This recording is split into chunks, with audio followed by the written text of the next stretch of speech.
Mais bien sûr que je me fais du souci à l'idée de confier mes enfants à un système éducatif en pleine décomposition. Ouais, j'essaye de comprendre comment on a pu en arriver là. Parce que la qualité de l'éducation, bon sang, s'il y avait bien un truc à préserver à tout prix, alors, c'est quoi les options ?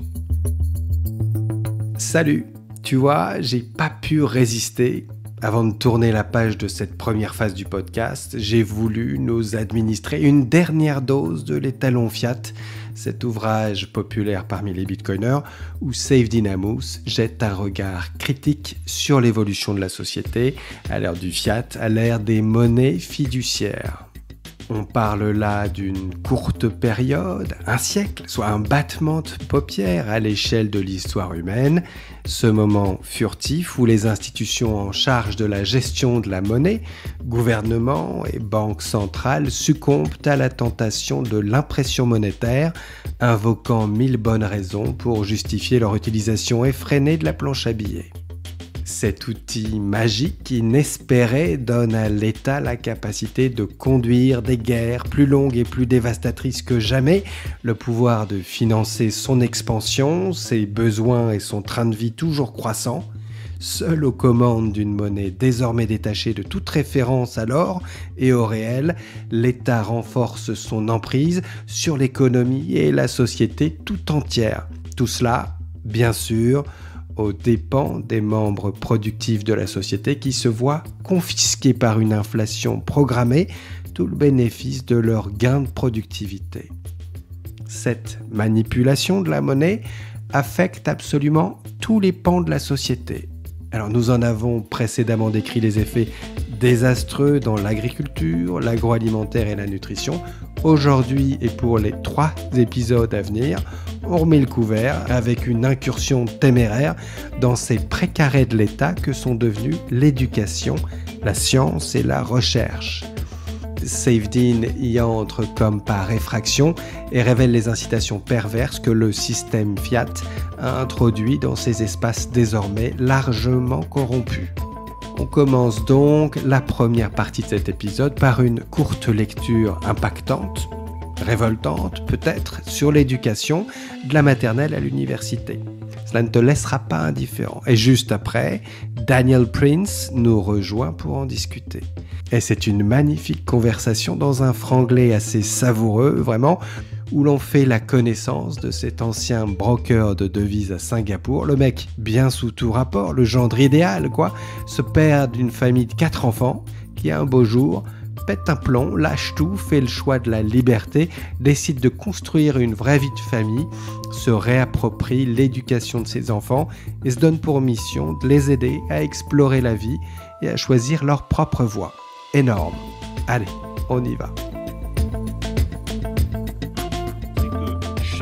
Français puisse manger à sa faim. L'inflation s'est enflammée. C'est sous perfusion, on n'a pas voulu voir la réalité. C'est une volonté des gouvernements de faire baisser la valeur de la monnaie parce que sans ça, les gouvernements ne pourront pas rembourser leurs dettes. On voit ça sans arrêt, la fin des grands cycles, la fin des grands empires. Toujours la tentation à la fin, c'est créer de la monnaie. Bien, ça nous amène à une folie monétaire. C'est quelque chose qui est en train de fausser l'économie mondiale. It will come. It will come. In due course. Ça y est. Nous y voilà au crépuscule de ce long cycle économique. Les crises et leurs boucs émissaires se succèdent, mais le voile qui se lève nous révèle un monde fragile et désorienté. Impassible, Bitcoin poursuit sa fulgurante ascension, reprend son souffle, repart de plus belle, imposant jour après jour le langage d'une ère nouvelle. Je m'appelle Jacques-Édouard, bienvenue sur BTC Touchpoint. Chaque semaine, au travers de lectures et de conversations, je vous mets le pied à l'étrier. Je partage avec vous les savoirs fondamentaux pour comprendre Bitcoin. L'étalon Fiat de Saifedean Ammous, Science Fiat. Le chapitre précédent a examiné comment la monnaie fiat affecte le corps humain en faussant le marché de l'alimentation. Dans ce chapitre, nous allons voir son influence sur les marchés de l'éducation et de la science et, in fine, sur l'esprit humain. L'argent magique permet au gouvernement de jouer un rôle omniprésent sur ces marchés à tous les niveaux, de l'enseignement primaire jusqu'à la recherche scientifique de pointe.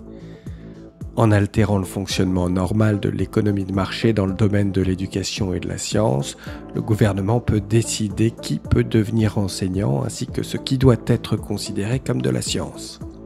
L'éducation n'a plus besoin de répondre aux besoins et aux aspirations de l'étudiant ou de l'aider à réussir dans la vie. Au lieu de cela, l'éducation dans les écoles gérées par l'État doit uniquement répondre aux objectifs politiques pour lesquels elle est subventionnée. L'influence de la monnaie fiat sur la recherche scientifique nuit à son ouverture. La vérité scientifique n'est plus indépendante, ouverte au libre examen et au débat. Ce qui se passe pour de la science dans le monde fiat d'aujourd'hui s'est transformé en mantras aveuglément suivis qui ne peuvent être remis en question par quelconque scientifique souhaitant conserver sa carrière. École fiat. Il existe peu de causes qui semblent à première vue autant mériter un financement fiat que l'éducation des enfants. Au cours des 15 premières années de leur vie, les êtres humains ne sont pas en mesure de subvenir convenablement à leurs besoins et doivent compter sur l'aide, la protection, les conseils et l'éducation de personnes plus âgées. Ces années sont cruciales pour la formation des habitudes et du tempérament qui façonneront la vie d'une personne. Une bonne éducation peut ouvrir un monde de possibilités alors que l'absentéisme scolaire et le manque d'orientation et d'éducation peuvent ruiner une personne pour la vie. Laisser tout l'avenir d'un enfant dépendre de la capacité de ses parents à lui fournir une éducation paraît dangereux à l'échelle de la société, car cela pourrait conduire à un grand nombre de citoyens non éduqués, non qualifiés, improductifs, voire dangereux. Le gouvernement, capable d'injecter de l'argent à volonté, ne semble pas voir d'inconvénient à dépenser une partie de cet argent dans l'éducation des enfants. Comme la plupart des idées financées par la monnaie fiat, l'école publique et gratuite paraît en effet être une très bonne initiative si l'on ignore toutes les conséquences non intentionnelles et les effets invisibles qui en découlent.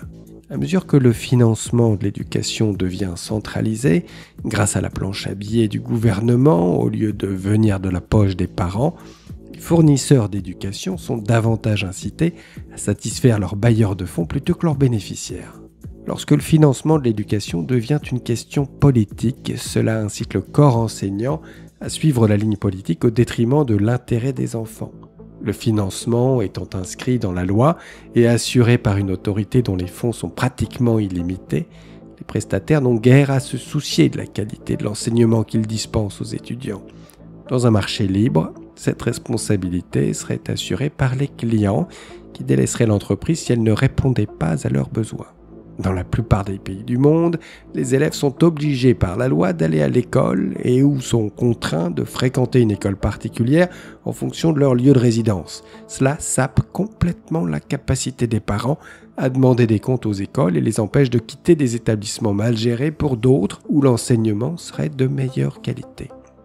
Et les écoles publiques ne peuvent pas faire faillite, même si les résultats des élèves sont médiocres et les enseignants ne sont presque jamais renvoyés grâce aux puissants syndicats. Puisque l'éducation des enfants est le genre d'histoire parfaite pour susciter l'approbation populaire en faveur d'un financement public accru, les écoles publiques ont fonctionné pratiquement sans aucune limite de financement et sans aucune responsabilité pour les enseignants et les administrateurs.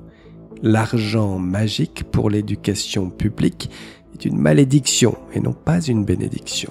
Les écoles publiques fonctionnent dans un univers alternatif où la rareté des ressources n'existe pas, ce qui empêche la responsabilisation de s'installer et permet à certains établissements de prospérer malgré leur incompétence. Corey DeAngelis, universitaire et chercheur en politique de l'éducation, a réussi à mettre en évidence les conséquences catastrophiques de l'éducation fiat sur les élèves. Étonnamment, DeAngelis constate que les frais de scolarité moyens dans les écoles privées de Washington DC s'élèvent à 23 959 $, alors que l'école publique moyenne de Washington DC dépense 31 280 $ par élève. En dépensant 81,3% du montant alloué pour les élèves des écoles publiques, les élèves des écoles privées obtiennent toujours des résultats nettement supérieurs à ceux des écoles publiques. Il est clair que le problème ne réside pas dans le manque de financement, mais dans la manière dont ce financement est utilisé. L'argent dépensé par les parents qui demandent des comptes aux écoles, c'est-à-dire les écoles privées, sera déployé de manière bien plus productive que la monnaie d'État qui n'a pas de coût d'opportunité. Les écoles privées cesseront leurs activités si les parents décident que les enfants ne reçoivent pas une bonne éducation. Il n'existe aucun mécanisme similaire pour imposer la responsabilité dans les écoles publiques. C'est un thème omniprésent dans le monde Fiat. La distorsion des incitations de base est souvent pire pour la société que l'inflation provoquée par l'augmentation des dépenses publiques. Très souvent, l'effet le plus catastrophique du système Fiat n'est pas l'augmentation des prix, mais la myriade de distorsions et la destruction pure et simple des incitations qu'elle entraîne dans de nombreux domaines de la vie quotidienne. Dans les institutions gouvernementales, la monnaie Fiat conduit les gens à fonctionner comme si leur agence ou leur bureau était à l'abri des lois économiques inébranlables de la nature. Les conséquences de cette illusion sont souvent graves. De Angelis a plaidé de manière convaincante en faveur d'une importante réforme économique de l'enseignement public. Au lieu de dépenser l'argent du gouvernement pour des écoles publiques qui sont protégées de la concurrence du marché, les gouvernements devraient simplement remettre l'argent aux parents et leur laisser la liberté de choisir eux-mêmes où leurs enfants vont à l'école. Comme on pouvait s'y attendre, ces idées se heurtent à l'opposition véhémente de nombreux groupes d'intérêt du système éducatif dont les emplois et les privilèges dépendent de la collecte directe de la monnaie fiduciaire gouvernementale sans avoir à rendre des comptes aux élèves et à leurs parents. L'exemple le plus frappant que je connaisse de distorsion économique causée par le financement public de l'éducation se trouve en Égypte, où tout un système d'enseignement privé a lieu l'après-midi, où les étudiants payent des frais de scolarité et les enseignants sont payés en salaire décent, ce qui conduit à un apprentissage productif. Un ami m'a raconté que dans certains cas, des entrepreneurs louaient les écoles publiques pour accueillir les cours, ce qui donnait lieu à une situation surréaliste où les mêmes élèves et le même enseignant se retrouvaient dans la même classe 2 fois dans la même journée. Le matin, le gouvernement paye l'enseignant qui reçoit un salaire négligeable, de sorte qu'aucun enseignement digne de ce nom n'est dispensé. Puis, l'après-midi, dans le système scolaire privé, l'éducation proprement dite prend place. Université Fiat. La distorsion du système universitaire est similaire à celle du système scolaire avec la conséquence supplémentaire de ruiner des disciplines éducatives entières, notamment les sciences dures, entraînant des impacts économiques désastreux. On pense souvent à tort que les universités modernes sont privées, alors qu'elles dépendent presque toutes de financement public. Les gouvernements fournissent aux universités une part importante de leurs revenus sous forme de financement de la recherche. Plus important encore, les gouvernements fournissent aux étudiants des prêts subventionnés à faible taux d'intérêt, ce qui influence fortement le choix des jeunes adultes en faveur de l'université et entraîne un détournement important des ressources dans cette direction. Ce n'est pas une coïncidence si les frais de scolarité ont augmenté au même rythme que les subventions à l'enseignement supérieur. Après un siècle, il apparaît que l'argent Fiat a réussi à détruire l'université moderne en tant que centre d'apprentissage et de recherche, transformant une institution autrefois noble en programme d'aide sociale pour fournir des tâches inutiles à des intellos, en usine à diplôme hors de prix, en piège à dette inéluctable, en camp d'endoctrinement politique et en agence de publicité d'entreprise. C'est celui qui paie le joueur de cornemuse qui décide de la musique. Comme les étudiants ne sont pas la principale source de revenus des universités, deviennent de plus en plus le produit que les universités offrent à leurs divers sponsors gouvernementaux et privés, plutôt que d'en être les consommateurs. Dans un marché libre où les universités se feraient concurrence pour les frais de scolarité, celles-ci devraient rester ancrées dans le monde réel et répondre aux besoins qu'ont les étudiants d'acquérir des compétences utiles et devenir des membres productifs de la société. Les universités qui offrent aux étudiants une bonne formation verraient leurs anciens étudiants obtenir des revenus élevés dans leur carrière professionnelle. Cela attirerait de jeunes étudiants dans ces universités et les anciens étudiants feraient des dons à l'université, l'aidant ainsi à prospérer et à progresser. Un marché libre garantirait que les universités restent fidèles à leur mission d'éducation et de promotion de la connaissance, car si elles s'en écartaient, elles seraient rapidement punies par les forces du marché. En d'autres termes, les universités qui n'offrent pas un enseignement de qualité supérieure deviendraient peu attrayantes pour les étudiants potentiels et les anciens étudiants n'auraient ni les moyens ni l'envie de faire des dons. La recherche universitaire devrait également rester pertinente par rapport aux besoins du monde réel dans un marché libre, car les universités ne pourraient continuer à financer que les projets qui offrent des avantages matériels significatifs au monde. Même la recherche hautement théorique et abstraite devrait démontrer une certaine pertinence dans le monde réel pour les universités et les donateurs afin de continuer à être financés. Dans un système fiat, cette réalité est totalement inversée.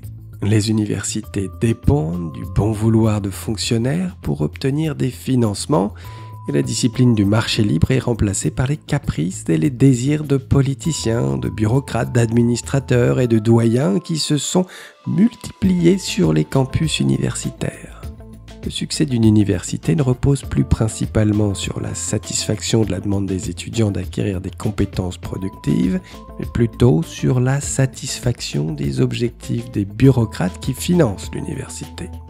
La modification de la structure des incitations dans l'industrie de l'enseignement supérieur a conduit à la perversion de l'objectif initial de l'université. L'excellence éducative, la recherche libre et ouverte, l'acquisition des connaissances nécessaires pour être un homme libre, rien de tout cela n'est important dans les universités modernes. Ces idéaux honorables ont été supplantés par des idéologies sans intérêt, un gaspillage improductif et un endoctrinement politique. La seule chose que les étudiants universitaires d'aujourd'hui apprennent correctement est l'allégeance au gouvernement.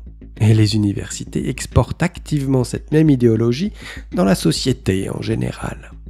Les étudiants bénéficiant de crédits à taux avantageux pour financer leurs études universitaires, le coût d'opportunité de passer 4 ans à l'université est réduit de manière significative et reporté dans un futur de moins en moins tangible. Grâce à des subventions importantes et à un raisonnement économique qui ne tient pas compte de l'avenir, les universités n'ont pas à se soucier autant de la qualité de leur enseignement. Dans un tel système, les étudiants ne considèrent pas leur entrée à l'université comme une décision économique ayant des conséquences futures. Il s'agit simplement de la prochaine étape naturelle dans la vie des jeunes adultes, fortement incités par les gouvernements. Cette façon de penser isole les universités des signaux élémentaires du marché qui autrement les obligeraient à rendre des comptes. En conséquence, l'éducation universitaire s'est progressivement transformée d'un investissement dans un bien capital à un simple bien de consommation. Les universités ressemblent de plus en plus à des villages de vacances où les étudiants empruntent de l'argent pour vivre comme des aristocrates, travaillant peu tout en faisant la fête, en fréquentant des amis et en s'amusant. Le lourd coût d'opportunité induit par l'université n'apparaît que lorsqu'on se projette dans l'avenir, ce que les lycéens fraîchement diplômés n'ont pas l'habitude de faire. Au contraire, la plupart d'entre eux se rendront compte trop tard qu'ils ont gaspillé un temps précieux.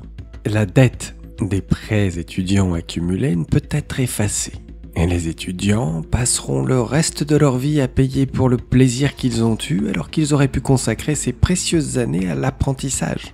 Aux États-Unis, il n'est pas rare que les diplômés de l'enseignement supérieur aient plus de $100 000 de dettes qu'ils devront encore rembourser dans leur trentaine ou leur quarantaine. Au lieu de commencer leur vie d'adulte en accumulant du capital et en reportant leurs plaisirs sociaux jusqu'à ce qu'ils atteignent l'indépendance financière et puissent se le permettre, les jeunes adultes profitent de la vie d'entrée de jeu et passent le reste de leur carrière à travailler pour rembourser. Universitaire fiat. Le rôle du gouvernement dans les universités a augmenté de façon spectaculaire aux États-Unis dans les années 1930 après la Grande Dépression. Des problèmes économiques ont touché les universités et les gouvernements ont progressivement assuré leur financement grâce à la planche à billets. Cela leur a permis d'empiéter sur la production intellectuelle des universités afin de l'orienter vers la réalisation d'objectifs politiques et économiques. L'effet le plus pernicieux de cette intrusion de l'État dans l'université moderne est probablement la destruction de la méthode scientifique. Ce qui est considéré comme de la science aujourd'hui est un mélange de propagande gouvernementale, de publicité d'entreprise, de programmes d'aide sociale et de documents de recherche sans signification et sans intérêt. Ce triste état de fait persiste et survit parce que l'intervention du gouvernement a supprimé le test de réussite du marché.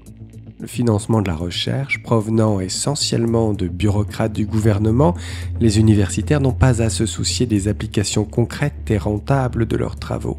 La recherche non pertinente ne coûte rien au chercheur ou à son institution. Puisque les étudiants sont subventionnés via des prêts pour étudier à l'université, le test du marché est supprimé. Et les universités, ainsi que les geeks qui peuplent leurs bureaux, sont libres de dériver dans un monde d'insignifiance et de corruption, un monde avec peu de considération pour la vérité. La manifestation la plus évidente de ce phénomène est la prolifération de départements entiers spécialisés dans des domaines et des sujets sans intérêt. Dans le domaine des sciences humaines, les sujets abordés dans l'université moderne ont dégénéré en une série sans fin de doléances et de victimisations constantes, considérées dorénavant comme politiquement correctes. Finalement, les jeunes diplômés en sciences sociales n'ont quasiment aucune compétence commercialisable, mais un grand talent pour s'offenser de tout. Les départements continuent de se développer et leurs professeurs continuent d'être payés parce qu'ils ne sont confrontés à aucun test de marché réel et qu'ils peuvent continuer à obtenir des financements de la part du gouvernement tout en s'insurgeant contre des mots inconséquents, imaginaires et historiques. Et il n'est pas surprenant que ces départements soient fortement peuplés de demi-intellectuels de type marxiste, car cette idéologie est parfaitement propice à l'accroissement du pouvoir gouvernemental et à la domination d'une classe parasite improductive pour contrôler la vie des productifs. Pour toutes les absurdités que les marxistes débitent à propos de l'oppression et de l'opposition au pouvoir du capital, il est nécessaire de rappeler que toute la vision du monde de Marx reposait sur la nécessité pour les gouvernements de contrôler totalement la création et la gestion du système monétaire, où une avant-garde révolutionnaire aurait la charge de toutes les décisions économiques et sociales pour la société dans son ensemble. Il est parfaitement logique que des parasites qui vivent de l'argent public, pillés grâce à l'inflation, continuent à promouvoir cette idéologie criminelle, même après toutes les morts et les destructions massives qu'elle a entraînées dans le monde. Malgré toute leur victimisation et leur attitude moralisatrice, les marxistes ne sont que des idiots utiles et des fantassins de la planche à billets. On pourrait écrire des livres entiers sur la dégénérescence de l'enseignement des sciences humaines dans les universités modernes, mais pour illustrer ce propos, nous allons évoquer un exemple très parlant. Un physicien du nom d'Alain Sokal soupçonnait depuis longtemps que la plupart des recherches en sciences humaines étaient absurdes. Il a donc testé lui-même cette théorie en soumettant un article contenant un charabia incompréhensible pour publication dans un important journal d'études. L'article a été accepté pour publication. Il s'agit des mêmes revues dans lesquelles les universitaires doivent impérativement publier leurs recherches afin de conserver leur emploi et faire progresser leur carrière. En publiant un article avec un contenu délibérément incohérent et dénué de sens, Sokal nous a montré la véritable nature du milieu universitaire fiat, des recherches absurdes et dépourvues de sens, produites à la pelle pour cocher les cases des bureaucrates.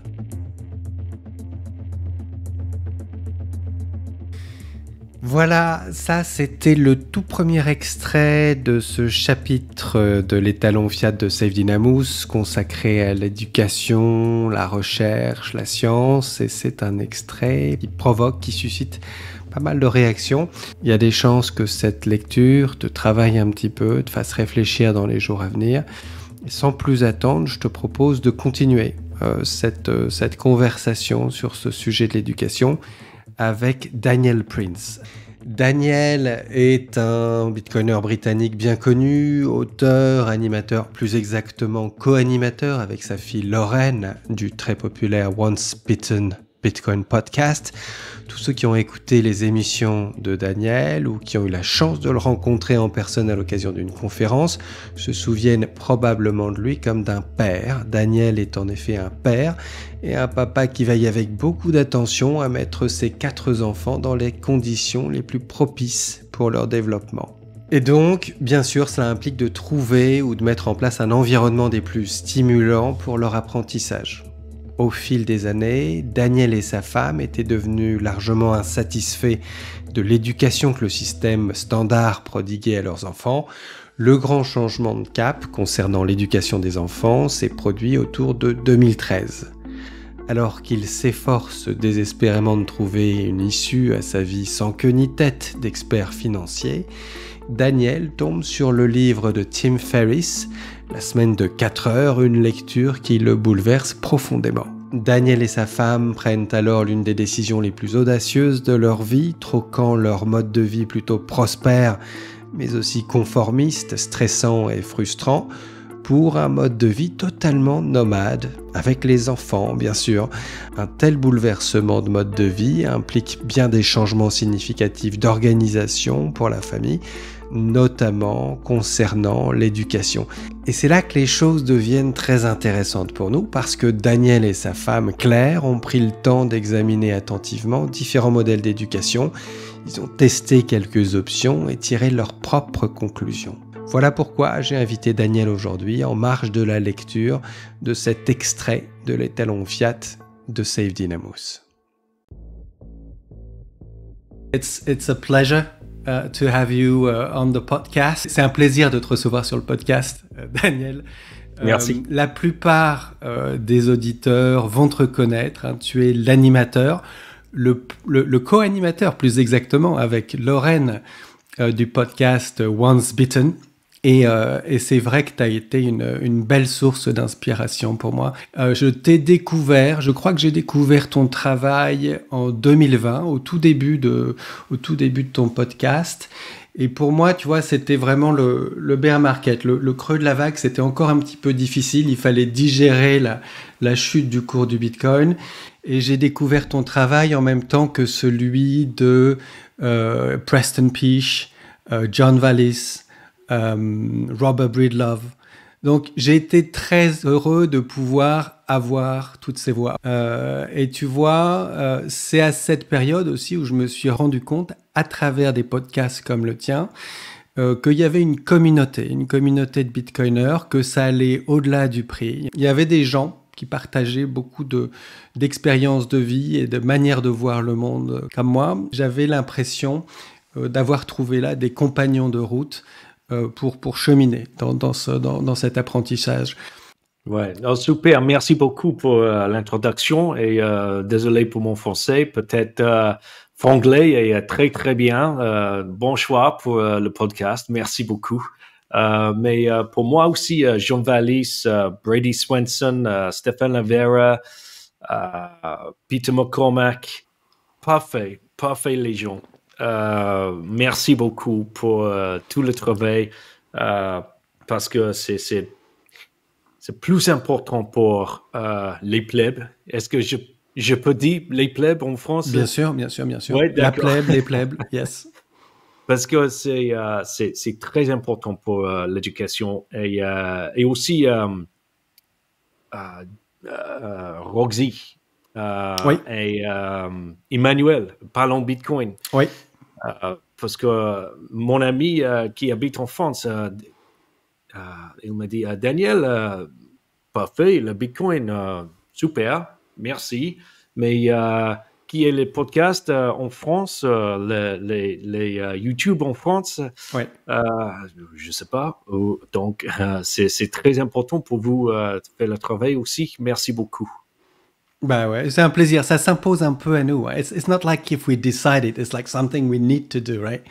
C'est ça. Et donc, une chose qui est certaine, c'est que les gens qui te connaissent, qui t'écoutent, ou alors qui t'ont rencontré dans une conférence, par exemple, ils savent que Daniel Prince, ok, c'est un podcasteur, mais c'est avant tout un papa. C'est un père d'une famille de 4 enfants. Et c'est quelqu'un qui veut embrasser la vie plus grand pour lui et pour toute sa famille. Et ça passe par un examen critique de ce qu'on considère comme acquis. Donc, tu es quelqu'un qui aime bien déconstruire, un petit peu vérifier, un petit peu toutes ces idées préconçues. Et donc, ça t'amène naturellement aussi à questionner toute l'éducation qu'on a pu recevoir. Et donc, l'éducation, c'est un thème véritablement de prédilection pour toi. Ouais. And yes, that came about kind of by ouais, accident. Ça s'est produit un petit peu par accident. For my career, I spent 18 ans. Dans ma carrière, j'ai passé 18 ans dans la finance. I was how we say in English, money broker. Pour 18 ans, à Londres, à Singapour. J'habite à Singapour pour 15 ans avec ma femme et les 4 enfants. Et après 18 ans, je pense, c'est pourquoi ça? Mais pourquoi? Je suis un papa, j'ai 4 enfants, j'ai une femme, mais c'est difficile pour moi to spend time with De them. passer du temps It avec eux. felt like I was J'avais only l'impression de seeing ne them plus every les voir weekend. qu'à la fin de la semaine. You know, as Un peu a comme guest, si j'étais leur you know, as a invité, lodger, leur pensionnaire, as a tourist almost. presque comme un touriste. And, tout le temps, j'expliquais avec mon ami, c'est quoi? C'est pas la vie. C'est pas possible. Un autre 20 ans comme ça, et après, les enfants finis avec papa et maman. C'est ça. They will have a career themselves. Et il m'a dit, Daniel, vous avez besoin de lire le livre, La semaine de 4 jours. oui, for C'est ça. our work Oui, week. C'est la ça. semaine Tim de 4 heures, oui. Ça, c'est un épisode de ta vie, un épisode clé de ta vie que tu décris très bien dans ce livre, Choose Life, que tu as publié. Quand est-ce que tu as publié ce livre? La première édition, c'est quand? 2017. 2017. Il y a eu une réédition. Moi, je l'ai lu là tout récemment. Et donc, c'est un livre dans lequel, effectivement, tu décris un point charnière de ta vie où, effectivement, tu te rends compte que cette vie de broker dans la finance, eh bien, t'éloigne, te sépare de ta vie, de tes enfants, de ce que tu as de plus précieux. Hein. Et puis, tu as la chance de tomber sur ce livre de Tim Ferriss, Tim Ferriss, La c'est ça. semaine de 4 heures. 4 jours, je pense que c'est un énorme succès mondial. Et là, pour toi, c'est boum, c'est le bouleversement. Et ça t'amène à prendre une décision assez radicale, non? Ouais, très radical. J'ai lu le livre une fois et j'ai Ouais. fini. Ouais. Merde, c'est pas possible. Alors, déjà, quatre fois, j'ai lu le livre comme ça pour trouver conviction. Ouais, c'est ça. Oui, c'est ça, c'est le même mot. Et après 5 mois, donc c'était novembre 2013, pas mai 2014, fini avec la carrière. Les enfants, pas d'école. Et on a annulé la maison. We were renting. Oui, vous louiez cette maison? Oui, Ouais, c'est fini le contrat. Ouais. Vendu tous les trucs. Ouais. Et au revoir, merci beaucoup. Et c'est ça, c'est assez impressionnant parce que tu avais une vie finalement assez confortable, entre guillemets, mais en termes matériels et en termes de statut social, finalement, c'était un bel accomplissement, ça, ta carrière, tu continuais à avancer. Il y avait ce vide existentiel, mais dans ton livre, il y a un passage, tu dis « J'étais prêt à travailler jusqu'à 60 ou 70 ans et je comptais les jours où je pourrais prendre ma retraite et me reposer. Je rêvais tous les jours d'être vieux et libre. » Ça, c'est quelque chose que tu dis, que tu écris dans Choose Life et qui reflète le fait que tu étais quand même prisonnier d'un mode de vie, alors qui était satisfaisant à certains égards, mais tu te projetais dans cette retraite à 70 ans, et tout d'un coup, tu dis, non, ça c'est fou, je bascule, et là, tu empruntes une vie de nomade. Tu vends tout, tu te libères, et tu pars avec la famille, hein, pendant plusieurs années, c'est ça? Ouais, pour 2 ans, peut-être, 3 ans. 3 contre ans, le 2. Ouais, 2 ans et demi. En anglais, on dit sharing economy. Ouais, d'accord. Économie du partage, sans doute. Ouais, je connais pas trop, mais... Avec, again, home exchange, échange la maison. Ouais, d'accord, ouais. Parce que nous avons la maison secondaire à Thaïlande. Parce que, après le premier enfant, my wife and I, Ma femme et we moi, realized on a réalisé, les vacances, les vacances, will be different ça va être différent. avec les enfants. And of course, I had, Bien sûr, j'avais already at déjà that une carrière point de 11, 12 ans à 11-year, l'époque. 12-year career. And we had some Donc j'avais des savings. économies. So we Et bought donc a on a house acheté une maison in en Thaïlande. small Petite maison, house petit for investissement. investment, for renting and Une maison à holidays, louer pour things like that. les vacances, des choses comme ça. And we still have it Et to on this l'a day. conservé jusqu'à aujourd'hui. And we started to Et donc use on a that, commencé à l'utiliser pour exchange of échanger de maison. And all of a sudden, like what was going to be our Et donc, biggest cost, immédiatement, accommodation, ce qui allait être notre plus cher poste pour budgétaire le 10 plus personnes, important, un logement pour 6 enfants, une semaine après l'autre, ce coût a immédiatement été réduit à néant. Ça a dû être un investissement. Vous avez été inspiré sur ce coup-là parce que finalement, ce lieu de vacances, il devait être très prisé, très recherché par les gens. Et ça vous a permis d'avoir le choix dans vos destinations à vous dans le cadre de ce home sharing, right? Ouais, c'est ça. And c'est grâce à ce partage de maison qu'on a pu voyager si longtemps parce que notre coût principal a été réduit à néant. Okay. Et le contexte familial, est-ce que tu peux nous parler, tu as une famille de 4 enfants aujourd'hui, à l'époque où vous avez pris cette décision, et donc pendant les 3 ans qui ont suivi, où finalement vous avez expérimenté différentes modalités d'éducation, quel âge avaient les enfants? Présente-nous un petit peu la famille. 8 ans, 6 ans et 2, 3 ans, parce que nous avons le jumeau. D'accord, des jumeaux de 3 ans. Ouais, donc 8, 6 et 2 fois 3. Donc c'était quand même assez demanding. C'était, ça demandait quand même pas mal d'attention, quoi. Oui, bien sûr. Et pour moi, c'est très difficile parce que j'ai le carrière. Donc, papa, juste le week-end. Ouais. Et clac, papa, tout le... Du jour au lendemain, tu dois devenir un papa full-time, quoi. Ouais, c'est ça. Oui, c'est ça. Et, alors, c'est ça, je deviens un papa à plein temps et puis aussi un mari à plein temps. Donc, grand changement dans la famille. Je vois bien, Je vois bien. On va revenir, je pense, à plusieurs moments sur ce livre, Choose Life. Ce que je voulais dire aussi, c'est qu'il inclut beaucoup de citations qui sont assez savoureuses. Notamment, il y a des citations de Mark Twain. Moi, je suis un grand fan de Mark Twain, qui pour moi vraiment est un gars qui apporte, qui fait vivre la liberté en nous. Et parmi les 2 citations que j'ai retenues, là, il y a « Whenever you find yourself on the side of the majority, it's time to pause and reflect. » Chaque fois que tu te retrouves du côté de la majorité, c'est qu'il est temps de marquer une pause et de réfléchir. And also, I've never let my schooling interfere with my education. Je n'ai jamais laissé l'école interférer avec mon éducation. Voilà.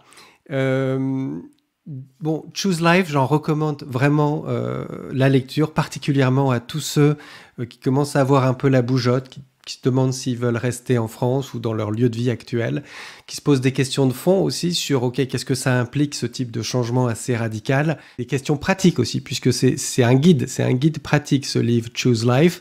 Que vous ayez des enfants ou non, vous allez avoir énormément de conseils pratiques sur comment préparer ce changement de vie et puis comment le vivre au quotidien, quoi. On comprend que c'est une phase de vie, un chapitre de votre vie qui a été extrêmement important pour révéler la créativité, la singularité de chacun, pour apprendre à s'écouter, apprendre à être attentif à la différence de chacun des enfants. On sent que ça a été extrêmement important.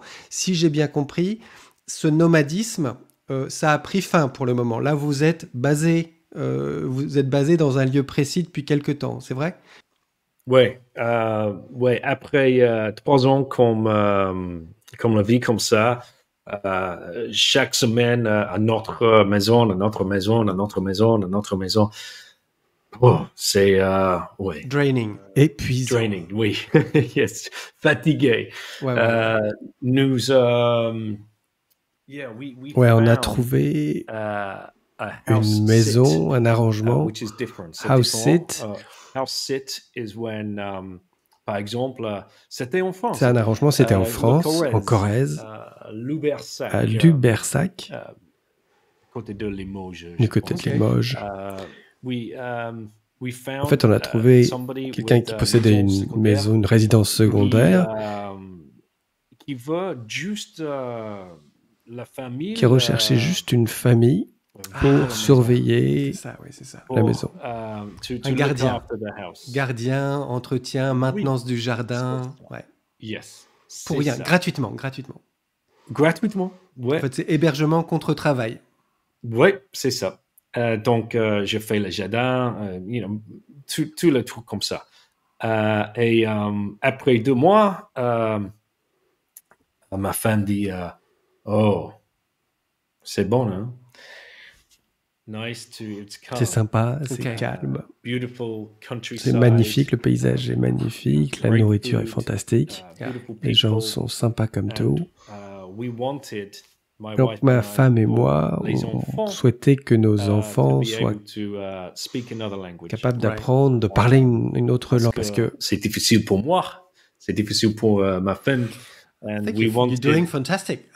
Merci. Yeah. We wanted our On voulait que nos enfants, if we could gift them something, on voulait leur it would offrir be a cela, gift to speak another la language. possibilité de parler une deuxième langue. We thought that would be able to Et on pensait que ça pourrait leur ouvrir des opportunités, comme leur ouvrir aussi des connexions, créer des connexions dans le cerveau. Et comme beaucoup de Français le savent, les Anglais, les Américains, les Australiens les Nouvelles-Zélandaises, ne parlent pas d'autres langues. Donc on voulait leur offrir cette opportunité. Donc on s'est décidé à rester. Donc, on a établi notre résidence dans un petit hameau. Petit école dans le village. C'était drôle parce que en France, vous avez la situation pour le petit école, vous avez besoin de un minimum enfant. Ah d'accord, il y a un quota minimal pour ouvrir une école, ouais, ok. Oui, donc les Anglais avec 4 enfants. Monsieur. Oui. Okay. Viens ici, vous étiez des bons clients, quoi. Ouais. Ça leur permettait d'atteindre leur quota, quoi. Ouais, c'était le plus vite administration dans toute ma vie en France. Stamp. Tamponnez-moi ici, tampon. Let's go. Allez, c'est parti. Donc, pour les enfants, c'est parfait parce que ils trouvaient les amis et on prend la langue avec immersion. Donc, c'était très, très bien. Mais maintenant, après 8 ans habiter France, après Covid, on a changé pour école à la maison, homeschooling. Ouais. Éducation à domicile, ouais. Instruction dans la famille. C'est les termes officiels. Oui, officiel, yes. Okay, donc, so back to homeschooling now? On a décidé qu'on voulait... En fait, ils avaient appris le français, donc on ressentait qu'on avait atteint l'objectif qu'on s'était fixé pour eux. Mais le système commençait à être assez contraignant, affectait un peu les enfants, et puis bien évidemment, il y a eu les confinements. Ils voulaient que les enfants retournent à l'école en portant un masque. Ça a été assez traumatisant pour beaucoup de gens, cette période. Très bizarre. Ouais. Et donc, pour ma femme et moi, il n'y avait pas photo. C'est plus simple. C'était très clair. Non. C'est pas pour nous, ces histoires de masques à l'école. Ils sont restés à la maison et on a trouvé une éducation en ligne avec beaucoup différentes entreprises qui font l'instruction comme OutSchool, par exemple, outschool.com. Ok. Ouais. Et pour les enfants, c'était très bien. They were plus calmes. Les enfants étaient calmes, plus détendus. Ils apprenaient chacun leur propre rythme. Et puis surtout, ils apprenaient ce qu'ils avaient envie d'apprendre. Donc, ils choisissaient véritablement les cours, les classes. Sciences, histoire, géo, mathématiques, musique, drama, tout. Ah ouais. But the choice. Mais ils avaient vraiment le choix. Et c'était le leur. C'était pas quelque chose d'obligatoire. De la même manière que c'est eux, on pourra revenir là-dessus tout à l'heure, de la même manière que c'est eux qui avaient décidé dans un premier temps de retourner dans une école assez formelle, ils vous en avaient fait la demande, ce sont également eux, au moment de cet épisode du Covid, qui ont souhaité revenir à la maison, c'est ça? Yeah. Mais c'était pas le cas pour tous les enfants. Notre aîné... Elle m'a dit, no daddy, je veux l'école. OK. It's your choice. C'est ça, c'est ton choix, c'est toi qui décides. She did le bac. Donc elle a passé son bac, son brevet. And now she's at university, university en Angleterre. But that was her choice. Mais tout ça, c'est son choix. Elle voulait aller à l'université, mais elle voulait le faire en Angleterre. En Angleterre, je sais pas. Et la chose merveilleuse, je pense, le don vraiment qu'elle a reçu de ses parents, c'est pendant ces années d'école à domicile et de world schooling, tu nous expliqueras ce que c'est. Pendant toutes ces années, elle a fait l'expérience d'un degré de liberté et des modalités d'apprentissage beaucoup plus créatives, amusantes, interactives, qu'elle n'aurait pas eu avant. Et donc, elle entre à l'université avec cette richesse et la connaissance des processus d'apprentissage qui sont pas nécessairement top-down knowledge transfer, right? Tout à l'heure, avant de se quitter, on prendra le temps de parler un petit peu de ton podcast, Once Bitten, 500 épisodes déjà. Je serais content que tu me parles un petit peu de la vision initiale, des objectifs que tu t'es donnés, de la progression, des projets actuels. On parlera sans doute aussi de ton travail dans la promotion de Bitcoin dans les sports automobiles. Hein. On voit souvent à la télé les petites voitures rouler sous la pluie, hein, parce que souvent il pleut. Comme en Bretagne, d'ailleurs, moi je suis en Bretagne, il pleut beaucoup aussi. It's raining a lot here too, right? Mais on parlera de tout ça. Là, j'avais très envie de commenter avec toi ce passage, cet extrait de Safe Dynamos dans l'Étalion Fiat qui parle de l'éducation, de la science et de la recherche. Et donc nous, on va en particulier nous concentrer sur ces aspects de l'éducation. Je te propose la structure suivante pour la conversation. Premièrement, on jette un coup d'œil à cette idée selon laquelle l'éducation publique gratuite est un trésor de la nation. Hein. Donc on fait un petit peu, on observe le mythe. On analyse ensuite ce qui dans bien des cas nous apparaît comme un corps en décomposition. Et puis, enfin, tu nous présentes des alternatives et on essaye de comprendre la faisabilité des autres options. Est-ce que ça va pour toi comme structure? Ouais, ça va? Ouais. On va commencer par briser le mythe. Pour commencer, on va lire quelques petites phrases. Plutôt, je vais te lire un très court extrait. C'est l'introduction du chapitre de SafeDyn. Et ça constitue, à mon sens, un bon point de départ. Il existe peu de causes qui semblent à première vue autant mériter un financement fiat que l'éducation des enfants. Une bonne éducation peut ouvrir un monde de possibilités alors que l'absentéisme scolaire et le manque d'orientation et d'éducation peuvent ruiner une personne pour la vie. Laisser tout l'avenir d'un enfant dépendre de la capacité de ses parents à lui fournir une éducation paraît dangereux à l'échelle de la société, car cela pourrait conduire à un grand nombre de citoyens non éduqués, non qualifiés, improductifs, voire dangereux. Alors, tu vois, je trouve que Saifedean démarre ce chapitre de manière très intelligente en nous présentant un argument a priori tout à fait rationnel, raisonnable, cohérent, convaincant sur la nécessité d'une éducation publique gratuite pour tous. Qu'est-ce que ça t'évoque, ce passage? Ouais, c'est un passage très intéressant. Il y en a un autre d'ailleurs dans les talons Fiat, à propos duquel j'ai discuté avec Saifedean.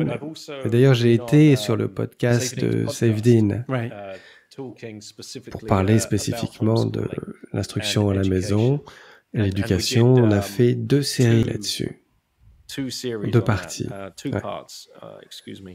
On a discuté de tout ça.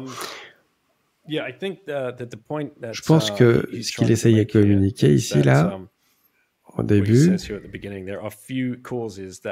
qu'il y a peu de causes aussi élevées, aussi importantes que l'éducation des enfants à financer.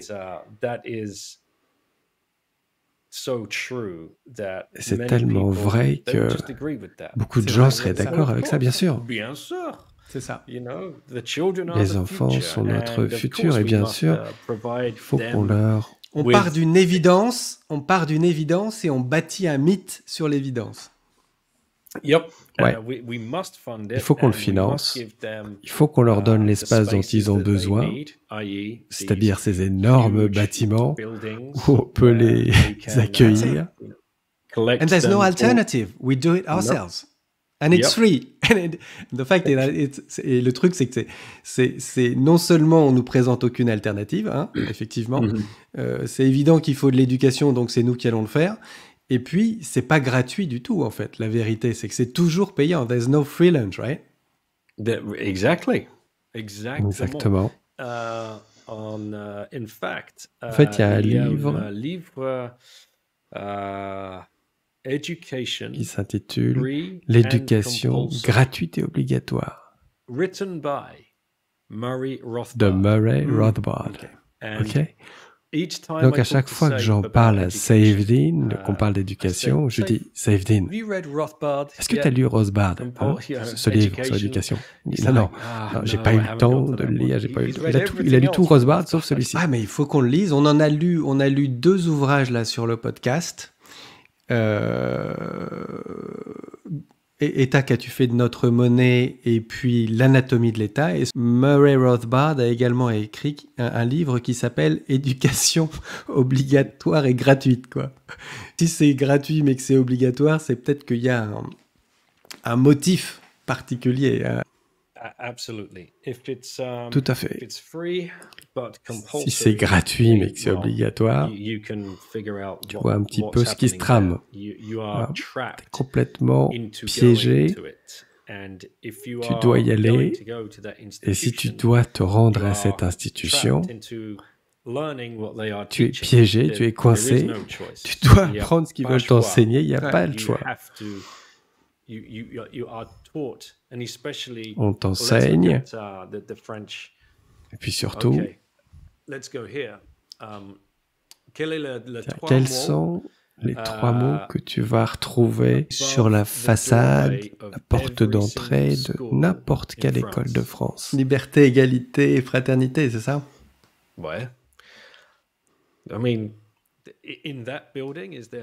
veux dire, est-ce que dans ces bâtiments, il y a de l'égalité, de la fraternité, de la liberté?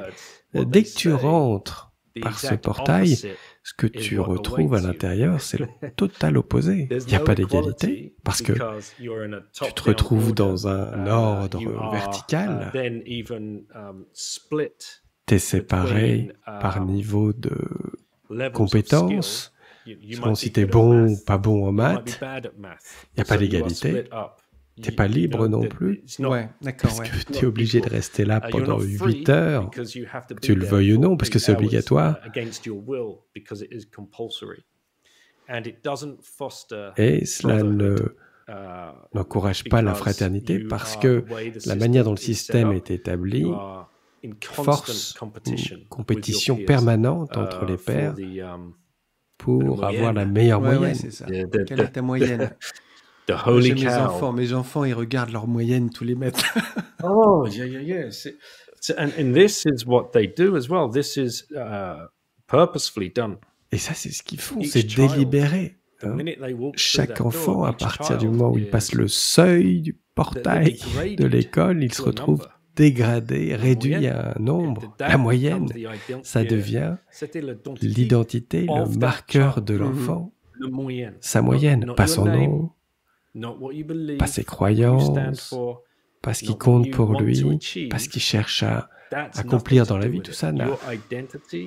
On en est réduit à notre moyenne. Moi, je peux voir l'intérêt d'une notation comme si tu veux une mesure de la performance qui, au même titre que le sport de haut niveau, quand tu fais du sport, on va mesurer ton chrono, on va mesurer le nombre de paniers.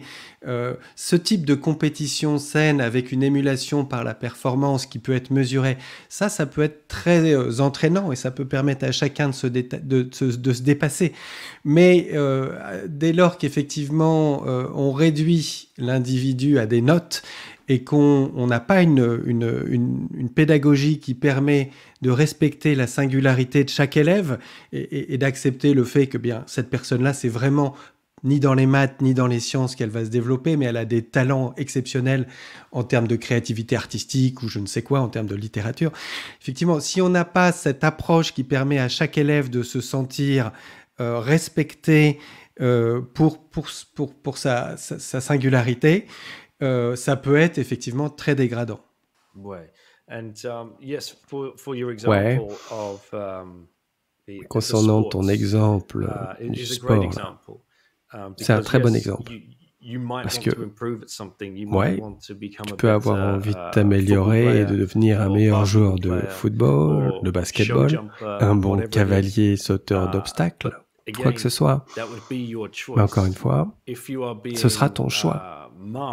Si on te note, on te pousse, on te met la pression pour devenir un meilleur joueur de basket juste parce que le mardi matin, dans ton cours d'EPS de 10 à 11, tu dois jouer au basket, et parce que tu es noté là-dessus, le fait que ce soit obligatoire comme ça vient complètement briser l'élan naturel qui pousse les hommes à s'améliorer.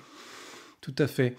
Donc on démarre en fait avec cette phrase et je pense que cette introduction de Saifedean, elle est utile parce que elle est un peu le reflet de ce que plus ou moins inconsciemment on absorbe, à savoir qu'effectivement une éducation est souhaitable, nécessaire pour bien fonctionner dans la société. Okay. Un enfant arrive sur Terre un petit peu avec une innocente, un petit peu comme une feuille de papier blanche, like a blank slate. A kid is a blank slate when it comes to life, right? Mm-hmm. Et il va se faire programmer. You know, whether you want it or not, it's going to be programmed, right? L'enfant, de toute façon, va être programmé. Il va recevoir des programmes. Et c'est dans l'intérêt de cet enfant et de la nation et de la société que ces programmes soient des programmes qui lui permettent d'exprimer le maximum de son potentiel. Donc là-dessus, je pense qu'on est tous d'accord. L'argument, il est bâti aussi sur l'idée qu'à la maison, tout le monde n'a pas les conditions, ou les conditions ne sont pas toujours réunies dans la maison pour proposer une éducation alternative. Hein. Ce qui est sans doute vrai dans de nombreux cas, which is probably true in great many cases. Mais pour des raisons économiques ou sociales, les conditions peuvent être peu propices à l'élévation de l'esprit de l'enfant. Mais ça ne veut pas dire qu'il n'y a pas d'autres alternatives. Mm-hmm. No, exactly. In fact, en fait, si tu prends du recul et que tu dresses une frise chronologique de l'histoire humaine, on a commencé là, Homo sapiens, on se retrouve là, ici, en 2024.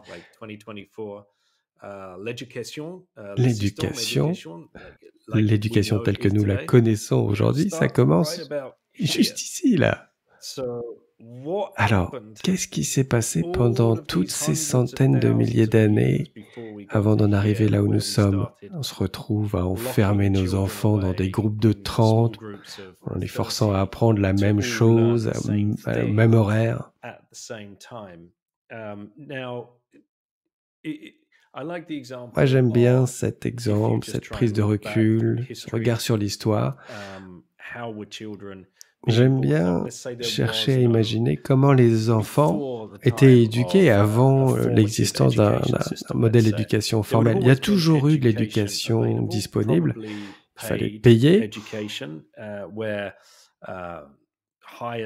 Et les familles les plus aisées pouvaient se le permettre, faire venir un tuteur à la maison. C'est de là que nous vient la définition pédagogue, c'était le tuteur qui se rendait à la maison pour enseigner aux enfants. Mais sinon, la plupart des enfants allaient dans le business familial. Ça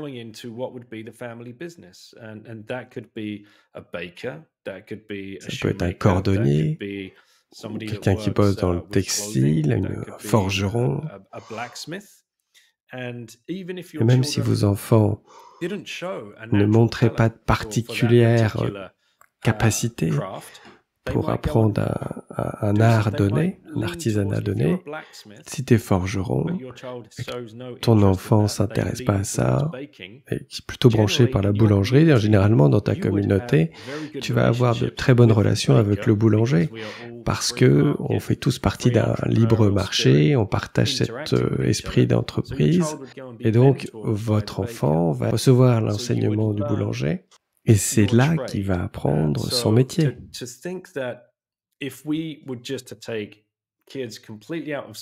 Et donc l'idée selon laquelle si on sort l'enfant de l'école, il va rester dépendant des adultes pendant toute sa vie,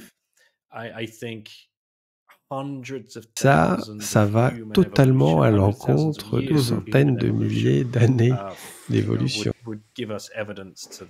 C'est vrai que c'est très intéressant de prendre une perspective historique sur cette question de l'éducation.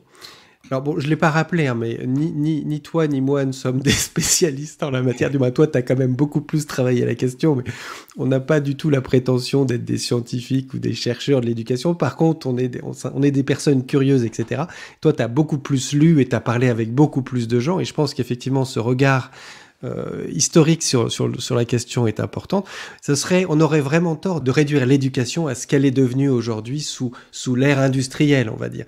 Puisque ce que tu nous expliques, c'est que traditionnellement, l'éducation, c'est l'acquisition non seulement de normes sociales et d'un savoir-vivre en société, mais c'est aussi l'apprentissage d'un savoir-faire, hein, des compétences pratiques. Et ça se fait sur le terrain, je vais dire. Et ce que tu signales, c'est qu'à l'époque, sans doute avant la révolution industrielle, l'organisation sociale est très décentralisée, les communautés, il y a beaucoup plus de liens qui sont tissés à l'intérieur des communautés. Et si votre enfant... Alors, les bourgeois, peut-être les aristocrates, ont accès à des tuteurs qui vont leur donner une éducation beaucoup plus poussée en des termes intellectuels, etc., culturels. Mais pour la plupart des gens... Si votre enfant n'arrive pas à développer les compétences techniques d'un métier en particulier, il peut se tourner vers le voisin qui est boulanger, boucher, je ne sais quoi. Et donc tout le monde trouve finalement sa place dans la société, c'est ça? Et bien sûr, si vous voulez, l'académie, la mathématique, la science, la biologie, bien sûr, il y a toujours la possibilité de suivre un cursus académique. C'est juste que le système actuel pousse tout le monde à suivre un tel cursus académique. Il n'y a vraiment pas de place pour la créativité. Est-ce que c'est le Sir Ken Robinson disait sur son livre et sur son TED Talk, est-ce que l'école tue la créativité? Parce que tout tourne autour de STEM, sciences, technologie, ingénierie et mathématiques. On est complètement borné. Et si pour une raison quelconque, vous n'avez pas cette inclination particulière, cette manière de penser, eh bien le système ne vous convient pas. Là, on en arrive à cette deuxième partie de notre échange qui est vraiment l'anatomie du système éducatif. Alors, c'est un terme un petit peu pédantique. mais c'est amusant, je trouve, l'anatomie de ce corps dont on peut avoir l'impression qu'il est effectivement un petit peu en phase de dégénérescence. Quels sont les reproches qu'on peut faire à l'éducation nationale? Tu viens de parler de cette orientation, de ce tropisme pour les sciences et technologies, qui ne correspond pas forcément à tout le monde et qui ne correspond pas forcément non plus aux besoins que la société a. Moi, je voudrais juste faire une petite remarque préliminaire. Je ne veux pas cracher dans la soupe. Tu connais cette expression, cracher dans la soupe? I don't want to bite the hand that fed me or something like that. I mean, okay. En ce qui me concerne, j'ai reçu une éducation correcte, très correcte, qui m'a plu, relativement parlant. Alors, je ne connaissais pas les alternatives, mais j'ai eu quelques très bons professeurs, pas tous, mais dans l'ensemble, ça va. En tout cas, c'était plutôt bien intentionné. J'ai eu de la chance. Par contre, je pense qu'aujourd'hui, on est tous en Europe, sans doute en Angleterre, en tout cas en France, c'est assez clair, on est témoin de la décadence de l'éducation nationale. On voit des professeurs qui sont pris en otage d'un système malade. Et donc, moi, en ce qui me concerne, ce qui se passe, c'est que tu vois, j'avais pas de raison de nourrir un ressentiment ou d'être particulièrement critique ou de creuser la question de l'éducation, est-ce que c'est bien ou pas, puisque finalement j'avais bénéficié d'un système qui m'avait plutôt bien convenu. Mais par contre, dans mon travail, je travaillais dans l'aide au développement. J'étais en charge de faire des travaux de recherche, d'évaluation, notamment sur tous les programmes d'eau et d'assainissement en milieu scolaire.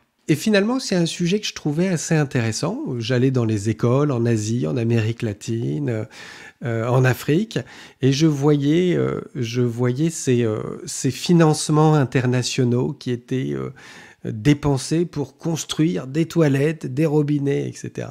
Et moi, j'étais le gars qui devait essayer de comprendre pourquoi ça marchait pas. C'est devenu assez clair pour moi que c'était assez idiot mon travail s'il se résumait à analyser les choses d'un point de vue technique ou de l'ordre de l'infrastructure.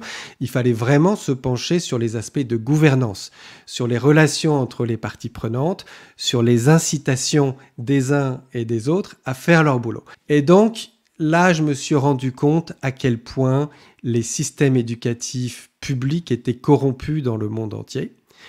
Déjà, ils n'étaient pas très performants en termes de pédagogie, parce que ça procédait surtout par répétition. Ce n'était pas pour éveiller l'esprit des enfants. Mais ce qui m'a le plus choqué, c'était de voir à quel point, finalement, le système avait été parasité, notamment par les syndicats des professeurs. Et donc, moi, j'ai vu des professeurs qui étaient alcoolisés pendant les heures de cours, qui avaient des comportements absolument innommables. J'ai pu vraiment recueillir des travaux de recherche de grande qualité qui montrent qu'effectivement, dans beaucoup de pays, et c'était le cas en Inde et au Pakistan, les Teachers Union, les syndicats des professeurs, ont complètement mis le grappin sur le système éducatif et protègent leurs intérêts aux dépens des élèves. Et donc, c'est un système qui ne fonctionne pas. Il y a tout cet agenda politique, Education for All. So, toi, tu connais bien ça. À l'échelle nationale, mais surtout internationale, on promeut cet agenda politique. C'est un beau slogan. C'est un beau slogan. Chacun peut reconnaître la vertu d'une telle intention. Mais dans la réalité, bien souvent, cet agenda Education for All, c'est un agenda au service du renforcement du contrôle de l'État sur la population à travers l'éducation. Il y a toujours des consultations, on fait participer les différentes parties prenantes. Il peut y avoir la société civile qui participe, un petit peu du secteur privé. Mais dans la majeure partie des cas, c'est un agenda qui est là pour soutenir la puissance publique dans son action éducative. Oui, j'ai envoyé dans le chat privé un link. Oui, c'est ça. Ouais. Ce que ça montre, c'est que les effectifs, la quantité et le nombre d'étudiants augmentent doucement, comparé à l'augmentation des effectifs du personnel administratif. Ah, c'est ça, c'est pas le financement, c'est les effectifs. OK. So the head count. Oui, c'est ça, les effectifs. L'administratif, vous avez beaucoup de gens. Ouais. C'est qui? Dans l'école, c'est qui? C'est pas le prof. Oui, c'est ça.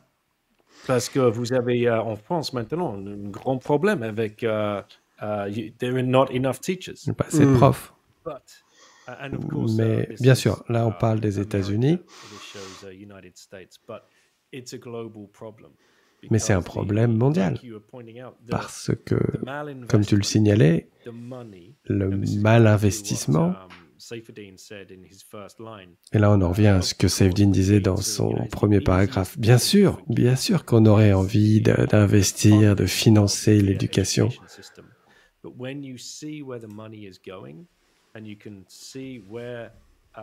Mais il faut se rendre compte de comment il est dépensé. Ça ne bénéficie pas aux professeurs. Ça ne bénéficie pas non plus aux enfants. Absolument pas. Donc où va l'argent ? Ça vient gonfler l'État, ça vient nourrir, enfler l'administration. L'État qui emploie comment tu les appelles? En Angleterre, on appelle ça, des fonctionnaires. Vous êtes employé par le gouvernement, donc le financement permet à l'État de grossir en investissant dans l'éducation. Mais il ne finance pas les professeurs ni les... il finance l'administration, pas les opérations. Ouais, c'est ça en fait. Et ça, c'est un problème qu'on retrouve dans pas mal de... Et il y a de plus en plus de gens qui dépendent de l'État. Plus de contrôle, plus de reporting, plus de monitoring et moins de capacité réelle pour enseigner. C'est ça. Et en fait, si on revient sur ce que tu indiquais tout à l'heure, sur cette perspective historique que tu as portée tout à l'heure, il y a aussi l'idée que l'État, dont la sphère d'influence, le pouvoir s'est considérablement agrandi au fil des derniers siècles, l'État, de toute façon, à la base, c'est pas bon ou mauvais, c'est juste comme ça, il va servir ses intérêts en premier. The state serves its interests, whether we like it or not. I mean, it's just logical, right? Et donc, la première observation, c'est sans doute qu'à travers l'éducation nationale, à travers le contrôle de cette fonction, l'État va chercher à servir ses intérêts. Ça ne veut pas dire que les intérêts ne peuvent pas converger parfois avec les intérêts des individus. Dans une certaine mesure, il peut y avoir une convergence lorsque le système est relativement sain, mais les intérêts prioritaires sont les intérêts de l'État, quoi. Est-ce qu'on est d'accord sur ce point de départ dans l'analyse ? À partir de ce point-là, quels sont les principaux intérêts de l'État en lien avec l'éducation ? Si on se positionne dans la période de l'ère industrielle où le système s'est vraiment mis en place. Yes, that's when it really got c'est vraiment à cette période que ça s'est vraiment renforcé et ancré. En fait, je t'ai partagé un lien dans la boîte de dialogue. Il y est question de la constitution du Conseil général de l'éducation. Est-ce qu'il faut revenir un petit peu en arrière? On est en train de parler du financement du système de l'éducation. On est d'accord pour dire qu'il finance l'éducation pour son propre intérêt. Maintenant, la question, c'est de savoir d'où provient l'argent. Qui la finance? Et la réponse évidente, c'est c'est les impôts. On paye nos taxes qui financent le système éducatif. Non, c'est pas comme ça que ça se passe. C'est financé par des personnes, des groupes privés très intéressés qui veulent former la société à leur manière. Ça peut être à peu près n'importe qui, une organisation caritative, mais ça peut être un groupe pharmaceutique qui va financer la formation médicale.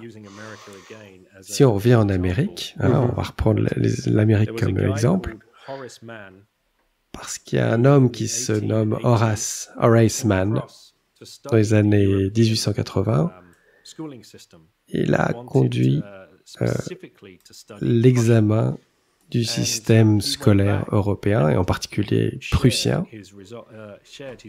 Il est revenu, il a partagé ses résultats sur la manière dont les classes sont organisées, comment le système éducatif est mis en place, comment l'enseignement est fait, pourquoi, par qui, et pourquoi il est si important de réunir autant d'élèves dans une école, dans le système.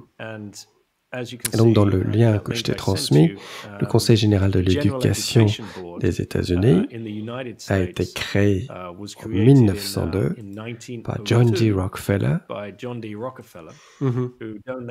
qui a fait un don d'1 million de dollars pour mettre en route ce conseil. Donc, ce Conseil général de l'éducation s'est mis à financer tout un tas d'institutions de formation, parmi lesquelles des universités, l'école primaire, secondaire, jusqu'aux universités.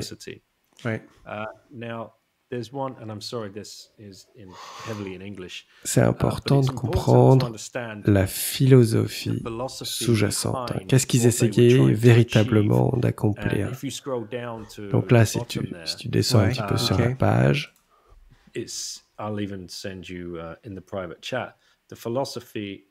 voilà, la philosophie. Ça dit donne.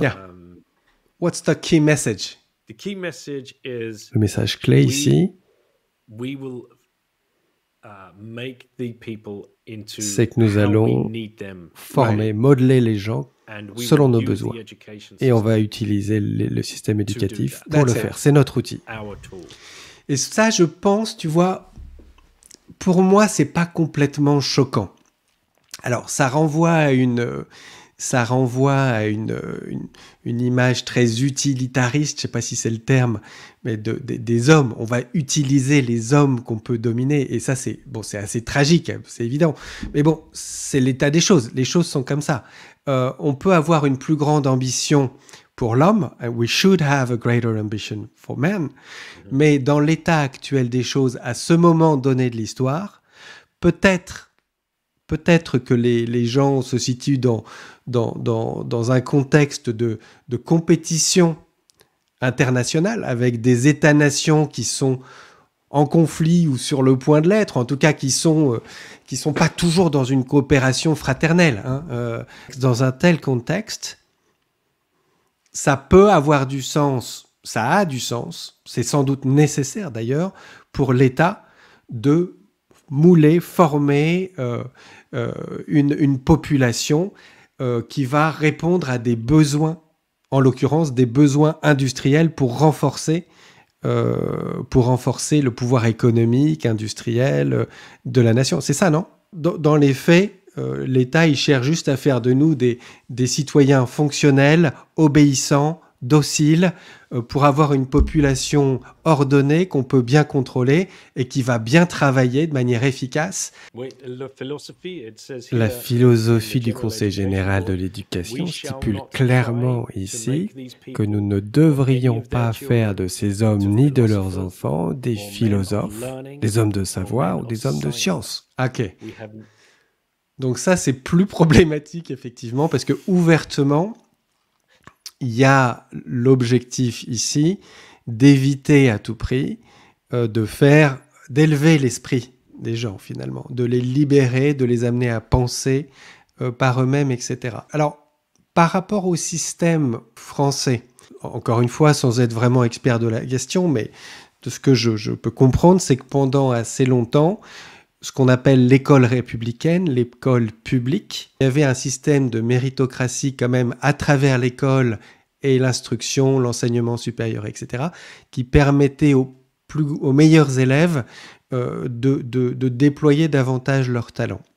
Il y avait pour certains la possibilité de s'émanciper. Ouais, bien sûr. Je crois que le système actuel ne sert pas. Plus de mal que de bien.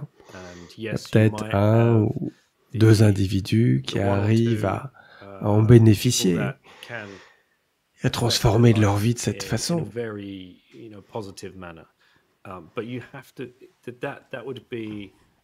Mais ça va se faire aux dépens de tellement de personnes qui sont obligées de suivre ce même système.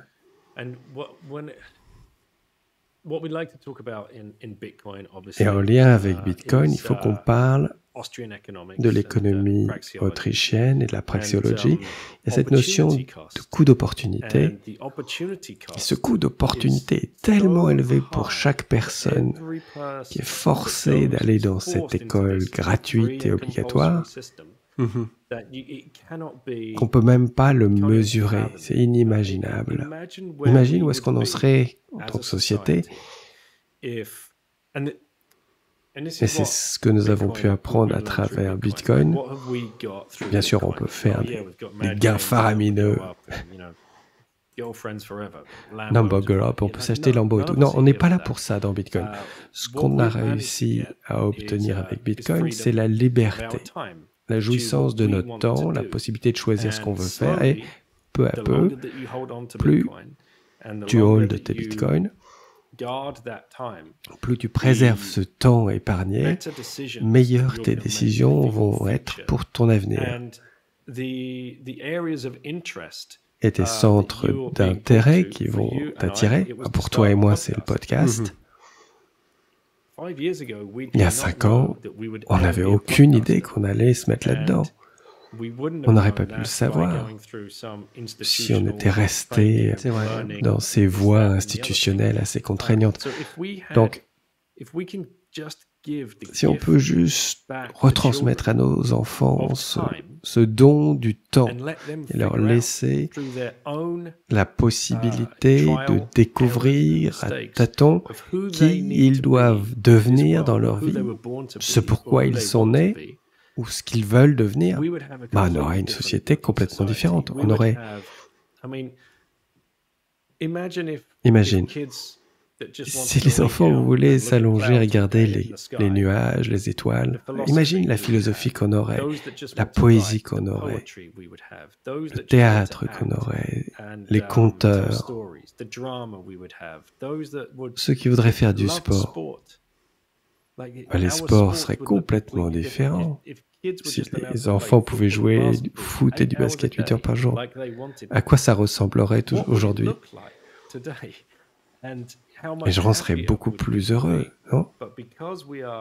Mais vu qu'on est forcé dans cet entonnoir de l'éducation fiat financée par de l'argent mal acquis, à travers les impôts, ou alors, entre guillemets, les organisations caritatives, des gens qui financent le système pour répondre à leurs besoins. Si on pouvait sortir de ce mode de pensée, de cette vie, de cette confiscation du temps, et nous, les bitcoiners, on peut faire grandir nos enfants d'une manière beaucoup plus naturelle, quelque chose qui a été testé, éprouvé pendant des milliers d'années. Je crois que dans 10, 15, 25 ans, certainement dans 100 ans, les gens se retourneront, regarderont les systèmes éducatifs qu'on a pendant les 100 dernières années et se dire « Mais qu'est-ce qu'ils ont fait ?» Mon Dieu! Que faisaient-ils à leurs enfants? Vraiment? Et ils les ont tous bourrés dans le même entonnoir, dans ce même système, pour leur enseigner la même chose, au même âge, à la même vitesse. Pas étonnant que vous vous retrouviez avec une telle civilisation. Il y avait sans doute effectivement à la fois cette pression d'être compétitif internationalement qui a amené les gouvernements à se dire ok, on se met en marche, on se met en ordre de bataille, on va former une population pour être compétitif au niveau industriel, agricole, etc. On va planifier parce qu'on est les meilleurs, on sait le faire, on a eu la formation top star pour le faire. Et puis on va profiter pour contrôler. Hein. Et donc, il y a cette deuxième observation. Je pense qu'effectivement, tu mets le doigt sur quelque chose d'important, le coût d'opportunité, qui est difficilement apparent si tu laisses pas la concurrence. Et c'est là où il y a cette citation de Saifedean qui dit « L'argent magique pour l'éducation publique est une malédiction et non pas une bénédiction. Les écoles publiques fonctionnent dans un univers alternatif où la rareté des ressources n'existe pas. » Effectivement, deuxième observation, il n'y a pas de concurrence loyale sur le marché de l'éducation. There's no fair competition. C'est quasiment un monopole d'État, l'État qui impose ses conditions, qui vous force à adopter son programme et ses méthodologies. Hein, il faut accepter la norme. Et si tu n'es pas d'accord, tu vas être impacté, tu vas être handicapé économiquement. En France, soit tu es école privée sous contrat, tu bénéficies de subventions publiques, mais tu dois respecter les mêmes normes que l'éducation publique en termes de programme et de diplôme. Et donc, on se retrouve dans des circonstances. Moi, la semaine dernière, je suis allé voir l'école, là, je suis allé discuter avec une professeure de mathématiques qui m'a dit « Mais c'est dramatique, c'est dramatique. On est obligé de suivre des programmes qui sont idiots, qui nous font perdre du temps, etc. Et on est obligé de suivre les textbooks, etc. » Tu vois. Après, il y a les écoles privées hors contrat. Là, il y a la possibilité de proposer des pédagogies alternatives, etc. Montessori, Steiner-Waldorf, Freinet, Sudbury, etc. Mais il n'y a pas de financement. Il n'y a pas de financement public. Autrement dit, ça va coûter beaucoup plus cher à tous ceux qui veulent essayer. Hein? It's going to cost more. It's going to feel risky because nobody's doing it because you have to pay for it. And the propaganda machine is like directed toward making this sound weird and dangerous, right? C'est ça. Et c'est difficile maintenant parce que le slide encore, s'il vous plaît, 2022, éducation à domicile. Ah ouais, c'est ça, ouais. Oui, depuis la réforme oui, j'habite en France pour la réforme. Oui, et je pense, c'est quoi? C'est incroyable. Ouais. Pourquoi? Et I remember. Je me souviens, Emmanuel Macron, je pense qu'il a dit, tu trouveras sans doute une citation là-dessus, quelque chose du genre, il faut qu'on minimise l'instruction à domicile parce que ça fait le lit du terrorisme islamique. Unbelievable. Incroyable. Qu'il soit allé directement dans cette explication. Mais pourquoi est-ce survenu en 2020? Parce que après le Covid, après le lockdown, après le confinement, il y a beaucoup de gens qui beaucoup de gens ont décidé de refuser. Dire non, c'est fini, on s'arrête là. Je n'envoie plus mes enfants à l'école. Fini l'école avec ces masques. Je ne les envoie pas avec un masque, je ne vais pas suivre ces obligations. Et donc, les gouvernements ont vraiment outrepassé leur pouvoir. Et il y a eu un nombre incroyable de personnes qui se sont tournées vers l'éducation à domicile.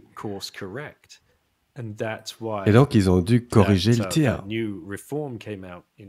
And that's how they brought it. C'est comme ça qu'ils ont justifié ce contrôle et ces restrictions accrues sur l'éducation à domicile qui voyaient un nouvel essor à la suite de cette pandémie et de l'attitude assez violente de l'administration. Hein. On a beaucoup souffert tous de devoir conduire nos enfants. Moi, j'avais un enfant en maternelle et il devait porter le masque. Et c'était horrible, c'était absolument horrible. Et les parents faisaient la queue distanciée, etc.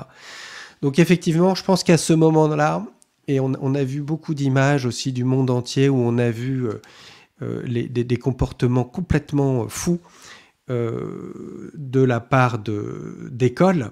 Moi, j'essaye de comprendre. Je pense que le système, il a pu avoir une certaine efficacité à un moment donné en termes de production d'une force de travail docile, ordonnée, pour répondre à des besoins purement économiques. Ok. Mais ce qu'il faut voir, c'est que en l'absence de toute adversité, en l'absence d'un libre marché et d'une concurrence saine, eh ben, tout système, n'importe quel système, whatever system, will slowly decay. Et il va perdre de la vigueur, il va perdre la capacité de se remettre en question, donc il va renoncer à faire des réformes, juste pour acheter la paix sociale, la paix syndicale, aux dépens de sa mission. You're gonna become a zoo animal infested with parasites. Cette inflation du personnel administratif et puis cette puissance, ce pouvoir aussi grandissant des syndicats. Et c'est le même pour les profs. Parce que c'est très difficile pour un professeur, pour quelqu'un qui a une véritable vocation, qui veut enseigner, qui veut être un vrai tuteur et partager sa passion. Prenons un prof d'histoire, quelqu'un qui adore l'histoire, qui est allé à l'université pour étudier l'histoire. Ils ont étudié, ils ont rédigé leur thèse sur l'Angleterre à la période victorienne. Prenons l'Angleterre comme exemple. C'est leur passion. Donc, postuler un job à des écoles, il n'y a pas de libre marché, il n'y a pas de concurrence, il n'y a pas de job dispo. Tous les profs d'histoire ont 55 ans, 60 ans, et ça fait 30 ans qu'ils ont le même job. Ils sont proches de la retraite. On ne peut pas les virer. Oui, c'est ça, oui. Et donc, il n'y a pas de nouvelle énergie. Oui, c'est ça. De sang neuf. Et même s'ils parviennent à rentrer dans le système, j'ai 25 ans, je suis prof d'histoire, j'ai envie de partager ma passion. Non. Toi, tu vas enseigner la Deuxième Guerre mondiale. C'est le curriculum. Je connais rien sur la Seconde Guerre mondiale, mais c'est pas la peine, t'as pas besoin de savoir, c'est dans le manuel. T'as juste à enseigner le cours à partir du manuel. Donc tu te moques complètement de quelqu'un, de sa passion, de tout le travail de sa vie jusqu'à présent. C'est là qu'il faut parler des alternatives. Parce qu'il y a en réalité un véritable libre marché de l'éducation qui est sur le point d'exploser. Ces profs qui sont maintenus à l'écart du système, qui parviennent pas à y rentrer, moi j'ai envie de leur dire, surtout s'il vous plaît, ne rentrez pas là-dedans. Commencez votre propre chaîne YouTube, essayez de rejoindre d'autres écoles. Ouais, c'est ça. Moi, ma femme, elle était l'enfant de 2 parents qui étaient enseignants. Et elle voulait être professeure. Et dans sa famille, ils lui ont dit non, toi tu peux être ingénieur, tu as les capacités pour faire une école ingénieur. Ne fais pas professeur, ne fais pas maître d'école, tu vas t'ennuyer à cause de la pression de l'éducation nationale.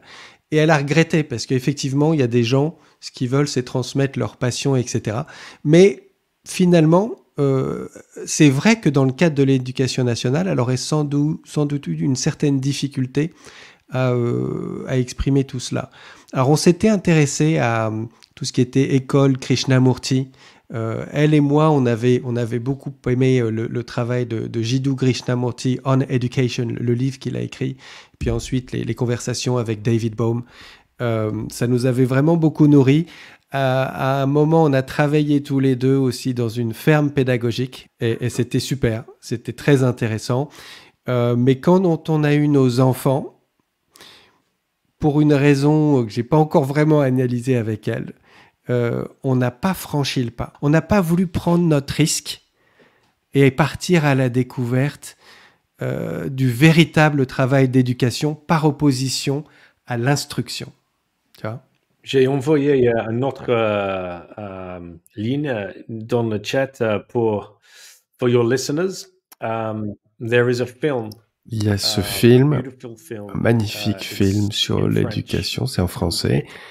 Ça s'appelle « Être et devenir » de Clara Bella. Tu peux mettre ça dans tes notes. Pour tous ceux qui nous écoutent, si notre échange résonne avec vous, si ça renvoie à vos propres expériences à l'école, même si ça fait remonter en vous des mémoires un petit peu difficiles, pénibles, c'est un documentaire absolument exceptionnel à regarder, qui vous présente des alternatives au système institutionnel officiel. Super, donc un beau film, un beau documentaire à regarder sur les alternatives, c'est ça ? On a en France, je pense, pour la plupart des gens, en tout cas c'était mon cas, encore beaucoup de difficultés à considérer la possibilité d'alternatives à l'éducation nationale, même si on sait qu'elles existent. Il y a d'autres systèmes. Alors, on n'est pas incité économiquement à... Le problème avec l'école privée et le policy, the regulations, avec les politiques, les réglementations, c'est que pour faire tourner une école privée, vous devez continuer à vous conformer à toutes les réglementations qui sont mises en place par le gouvernement, par l'État. Et notamment le curriculum, le programme. Votre école privée, oui, elle peut avoir des professeurs qui sont mieux payés, des professeurs plus motivés, mais en même temps, ils sont toujours dans l'obligation d'enseigner le même contenu.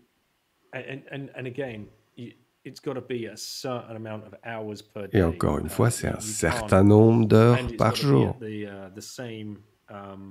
On est tenu de respecter un calendrier. Donc ce que j'essaye de transmettre là comme idée, c'est que c'est pas une vraie économie du tout. Alors tu en parlais tout à l'heure, un des problèmes qu'on a dans l'éducation publique, c'est que ça devient très rigide. Et ça, c'est un petit peu le reflet de tout ce qui est planification centrale. C'est que plutôt que de répondre à des besoins locaux, etc., on essaye de tout standardiser sur la base d'une vision du devenir de l'économie que vont produire certains intellectuels, et donc ils vont développer des filières, des secteurs, et donc se constituent des groupes d'intérêt en fait autour des différents secteurs, et ça devient très très difficile de changer les formations.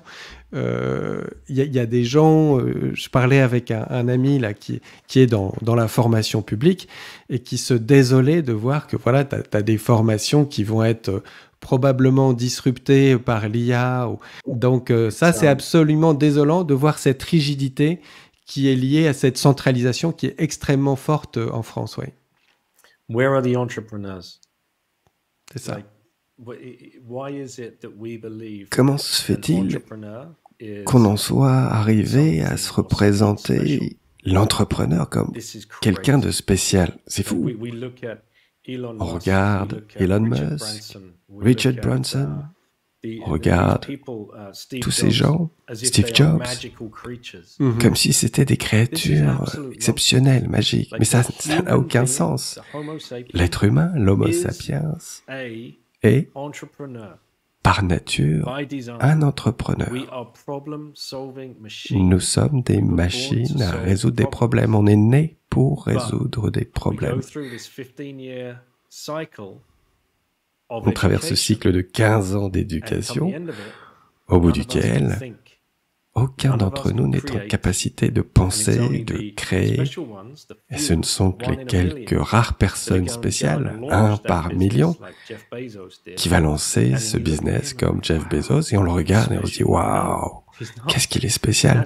Non, il n'est pas spécial. On devrait tous faire cela. Mais si on le faisait, alors on serait difficile à contrôler. C'est intéressant ce que tu me dis, parce que ça me rappelle une préoccupation qui est assez vive en moi en ce moment. Et j'ai un enfant qui est en classe de première, qui est un bon élève, il n'y a pas de problème. mais qui s'ennuie beaucoup à l'école.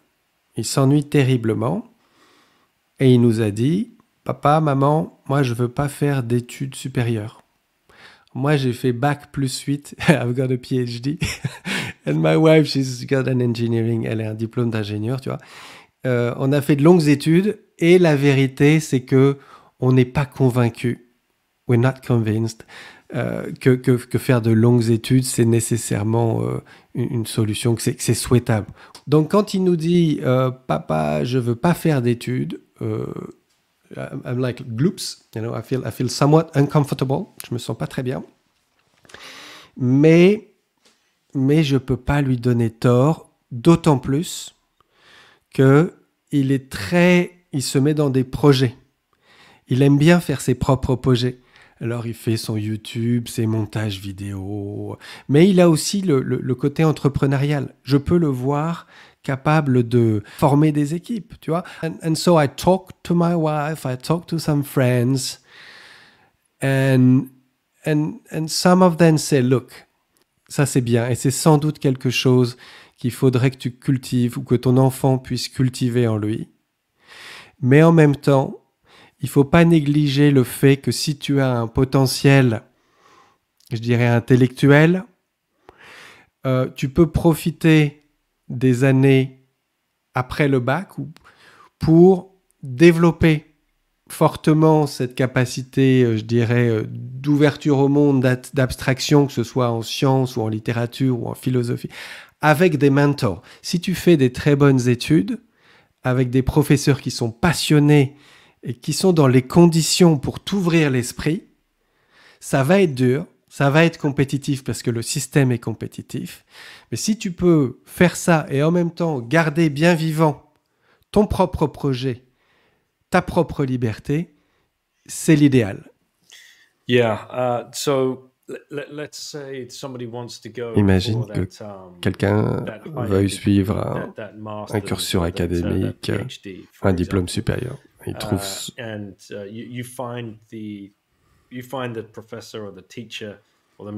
le professeur ou le mentor qu'il souhaite avoir et il trouve le moyen de se faire accepter dans cette université pour étudier sous cette personne et exceller dans la discipline qu'elle enseigne, avoir ce doctorat. C'est là où je veux revenir à ce que Saifedean raconte. C'était un professeur en économie keynésienne. Admettons que quelqu'un, ton fils, veuille étudier, veuille faire un doctorat en économie keynésienne et qu'il le fait avec Saif. Et que 6 mois avant d'être diplômé, il découvre l'économie autrichienne, il découvre Bitcoin, et qu'il écrive sa thèse sur l'économie autrichienne, sur la théorie de l'action humaine et de l'ordre spontané que l'on voit émerger et sur lequel Hayek a beaucoup écrit il y a un moment, et qui parle de Bitcoin. Tu ne vas pas avoir ton doctorat. Tu ne seras pas diplômé. Parce que le doctorat, ce diplôme, qu'est-ce qui te le donne? Qu'est-ce qui te le décerne? Qui va imprimer ce certificat? Qui va noter ce travail? Cela nous ramène à cette question. Qui contrôle, qui a capturé l'éducation, le système éducatif, qui a écrit les programmes? Qui sont ceux qui se sont définis comme ceux en capacité de certifier, de donner les diplômes, les certifications, de produire les programmes, de concevoir les programmes? Un exemple pire encore, c'est celui de quelqu'un qui veut devenir médecin, qui doit étudier pendant 4 ans pour devenir docteur, parce que c'est le seul moyen de le devenir.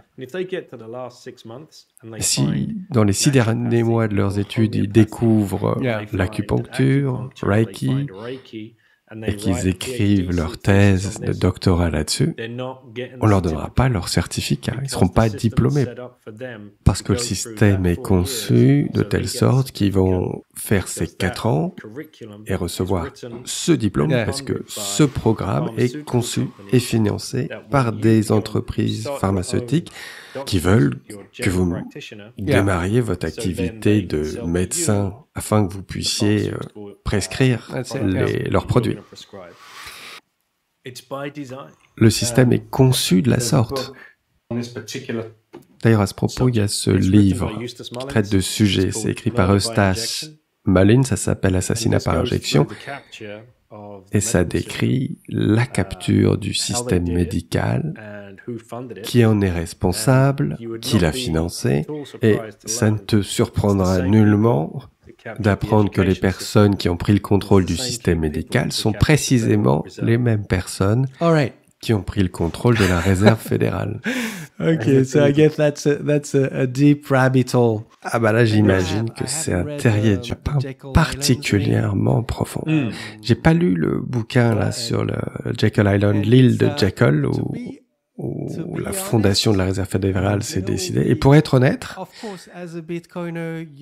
bien sûr, en tant que bitcoiner, tu te retrouves à lire à propos de ces choses, en entendre parler, et c'est plus que de simples hypothèses, bien sûr.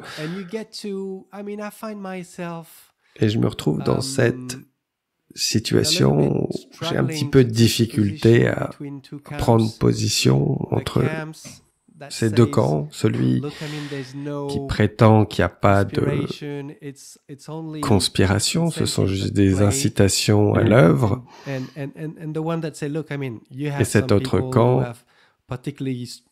qui considère qu'il y a vraiment des gens qui disposent d'un pouvoir gigantesque et qui sont en capacité d'orienter le système comme ils le souhaitent et de mettre en place les incitations pour le permettre. Et donc, plus je lis, plus il devient rationnel de considérer ces dynamiques à l'œuvre. Ce pas des sombres mystères, ce sont juste des individus qui veulent prendre le contrôle de certains marchés tout en servant les intérêts du gouvernement. In all of these cases, what I've come to learn, à travers tous ces cas, ce que j'ai fini par apprendre, après avoir découvert Bitcoin et puis en empruntant tous ces rabbit holes et en songeant, non mais toutes ces théories conspirationnistes, est-ce que ce serait pas plutôt juste des incitations qui sont mal alignées? J'essaie toujours de retourner à la source, à la racine, au moment de la formation, où et comment ça a commencé. Comment la réserve fédérale, là c'est un classique, quand est-ce que ça a commencé et comment, qui étaient les acteurs à ce moment précis. Là je viens de te transmettre un lien vers un de ces livres, parce que la réserve fédérale, lorsqu'elle est née, elle ne ressemblait en rien à ce qu'elle est devenue en 2024. Lorsque les gens disent « Non, mais t'es juste un conspirationniste, la réserve fédérale », ces gens-là ne sont pas là pour vous dérober votre argent par l'inflation à un taux de 2%, ce qui correspond à leur mission, à leur objectif, leur mandat. Mais non, en fait, c'est exactement ce pourquoi ils ont été conçus. C'est pas comme si notre système financier était cassé. Non, non, il fonctionne comme il a été conçu. Il a été conçu pour fonctionner comme cela. Si tu reviens à la source et que tu lis ce livre de Mullins, écrit en 1948, alors que la législation de la réserve fédérale a été promulguée en 1913, même si ça a été conçu, planifié depuis 1910. Mais en 1948, Eustace Mullins s'est rendu dans la bibliothèque du Congrès et il a examiné tous les procès-verbaux, les transcriptions des réunions du Congrès sur la formation de la réserve fédérale entre 1910 et 1913. Et donc, il s'est basé sur des faits avérés. Et puis, il a eu aussi accès aux mémoires de toutes ces personnes qui, soudainement, sont mises à coucher par écrit leurs expériences de ce qu'elles avaient vécu à Jekyll Island. C'était censé rester secret. Le truc, c'est vraiment compliqué de taire la vérité bien longtemps. Et donc, quand tu croises ces récits avec les procès-verbaux de ces réunions congrès, il devient très difficile de rester aveugle à ce qui se trouvait réellement à l'origine de la Réserve fédérale. Et il y avait une intention, une claire intention de mettre en place un système monétaire qui allait perpétuellement déprécier notre pouvoir d'achat et leur donner le pouvoir absolument inimaginable de pouvoir créer de l'argent quand bon leur semble. Non seulement cela, mais aussi d'être en mesure de nous imposer des taux d'intérêt. Des taux d'intérêt fabriqués. Pas les taux d'intérêt du libre marché. Ouais, c'est ça. Tu vois, j'ai pas encore complètement exploré ce terrier du lapin.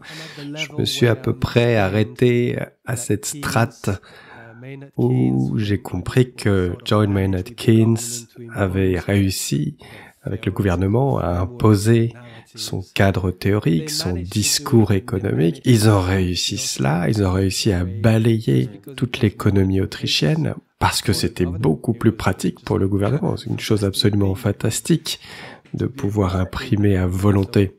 Absolutely. And it's worth remembering that, tout à fait. Et il est bon de se souvenir que Keynes lui-même était un eugéniste connu. Il faisait partie de l'école de Thomas Malthus.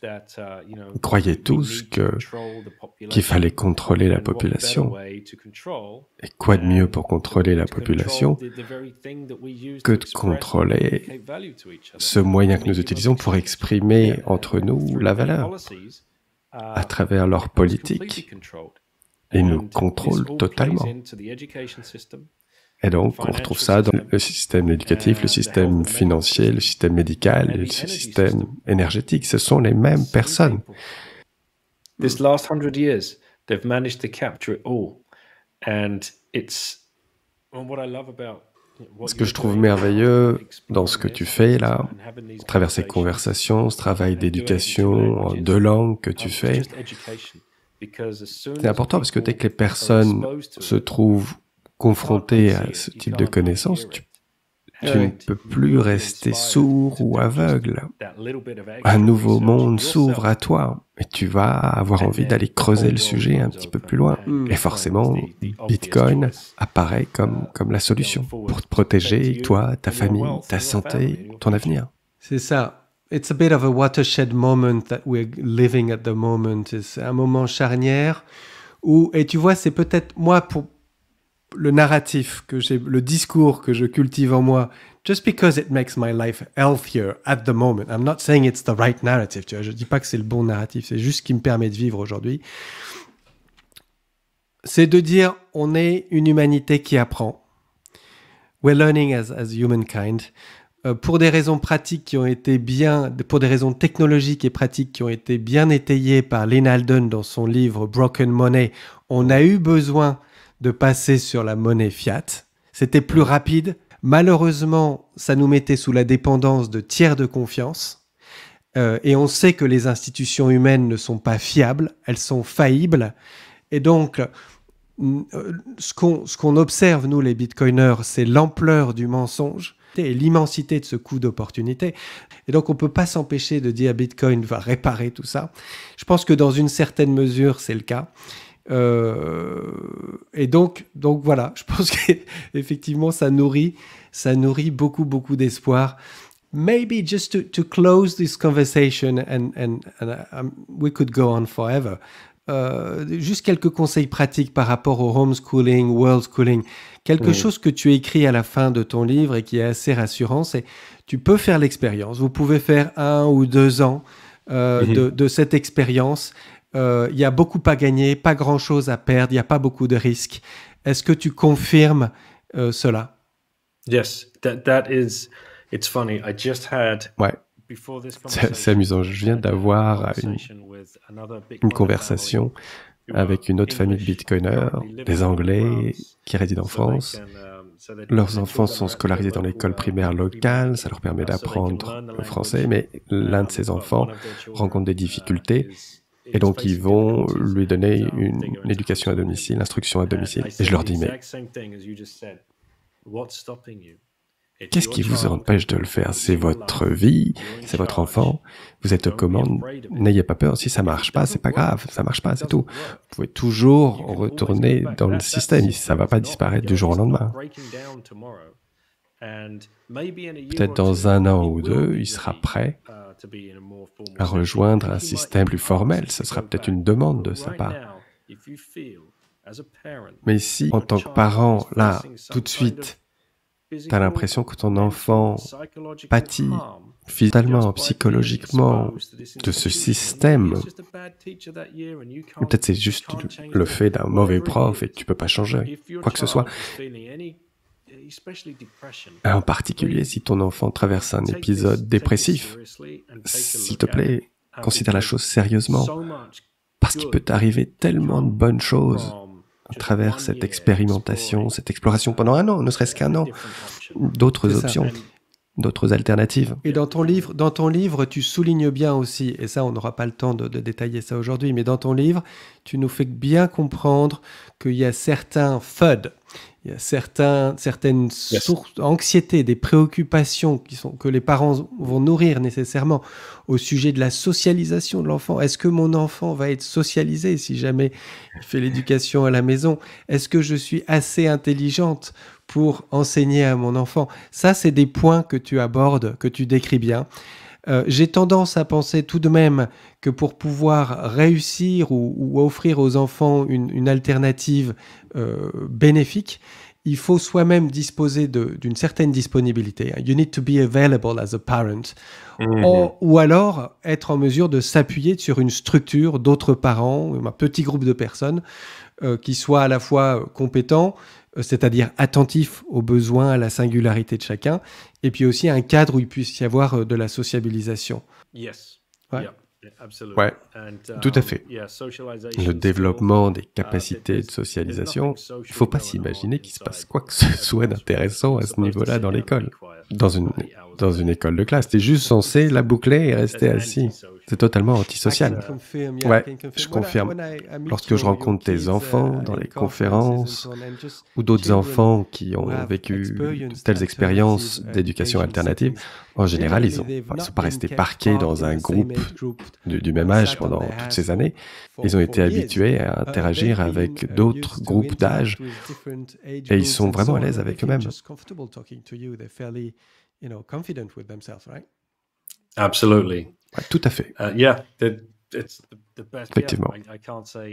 Je suis complètement d'accord avec toi. Ils sont très sociables, de même que tous les enfants qui ont bénéficié d'autres approches. Alors, on va conclure cette conversation. J'étais vraiment très content de pouvoir aborder ce vaste sujet avec toi. Ton livre Choose Life est très intéressant pour ceux qui ont un petit peu envie de se projeter dans une aventure ou qui voudraient étudier un petit peu ces alternatives à l'éducation nationale. Qu'est-ce que tu peux nous dire sur ton actualité? Tu as fait 500 épisodes de podcast. What are you about? Qu'est-ce que tu prévois de faire avec les courses automobiles, le podcast? Quelle est ton actualité? Qu'est-ce que tu prévois de faire? Qu'est-ce qu'il faut qu'on te souhaite? Je vais continuer le podcast. Ouais, je crois. Je vais en refaire 500 épisodes. Pourquoi s'arrêter? J'adore ça. On va aussi se rendre à des conférences l'année prochaine pour rencontrer des gens, parler de l'éducation, parler de Bitcoin, parler de l'éducation à domicile, World Schooling. On sera à Prague l'année prochaine, à Helsinki. Et puis Bitcoin Irlande. Voilà ce qu'on a prévu. Je te remercie pour tout ce que tu fais. et pour ton aide avec le français. Allez, bonne chance pour le montage de cet épisode et puis à bientôt. Merci beaucoup. Merci beaucoup et merci à toi, c'était vraiment un plaisir de t'avoir et puis au plaisir de te rencontrer dans une conférence ou ailleurs. À très bientôt Daniel. Ciao. Merci beaucoup. Bye bye.